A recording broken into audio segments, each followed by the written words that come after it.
Letter G. Gag order is when a judge orders attorneys and parties to a pending lawsuit or prosecution to refrain from discussing facts of the case with the public or media. A gag order prevents lawyers, prosecutors, and others from unethically using publicity and media to win a trial, instead of in the court where the case resides.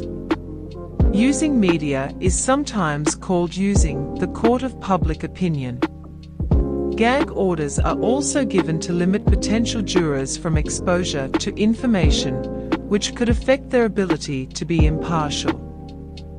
Freedom of the press allows media to broadcast about the case, so courts instead assert their authority over participants in the case, who are constitutionally under the court's control regarding gag orders.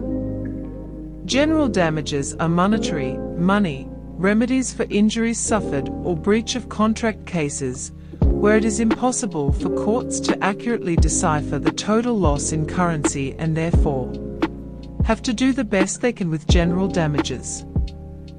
Other damage types include special damages, those cases where courts can put an accurate amount of lost currency, and punitive, exemplary damages, which exist to punish and deter defendants from similar illegal conduct in the future.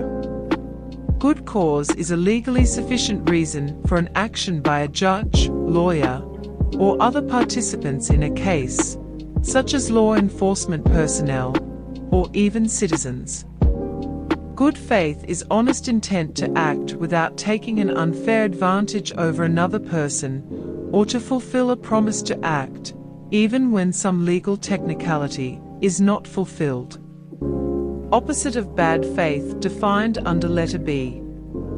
Good Samaritan defense is derived from the rule that a volunteer owes reasonable carefulness to persons they attempt to rescue. In other words, even one trying to do a noble and right thing to save somebody can make the situation worse, in which case there are times the volunteer may be considered liable for negligence. Goodwill is the intangible asset a business acquires by having a good reputation in their community. Corporate stock prices and business appraisal for sale are affected by positive goodwill, usually increasing the price. A business's goodwill can lead to complications in negotiations, because owner-sellers often overestimate its value and buyers underestimate its value. Good title is outright ownership of real property free of claims and encumbrances against it, which means it can be freely transferred or sold. Goods are items in a sales transaction. Governmental immunity is a doctrine that says the government cannot be sued unless the government permits the lawsuit. Governmental immunity has led to unfairness and inequity for people who suffered harm at the hands of negligent government workers, agencies, or organizations, which prompted the Tort Claims Act, which allows for more liberal restrictions on when one can sue the government. States can also waive the immunity they might enjoy under this doctrine. Gratuitous can mean complimentary or free, or it can mean over the top, uncalled for, or unreasonable in some circumstances. Example: a gratuitous sex scene in an action movie shows too much sex for too long, making it unnecessary and unjustified in terms of telling the overarching story.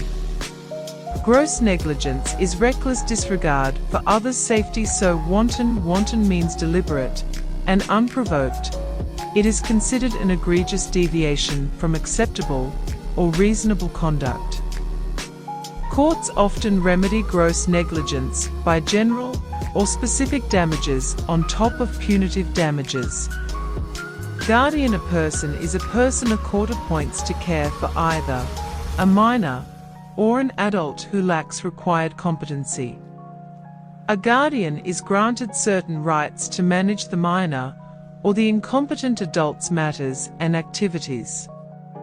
A guardian of a minor generally remains a guardian until the minor reaches 18, which is the age of majority in most states.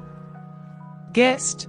This word has a different legal meaning depending on how it is being applied and to what situation.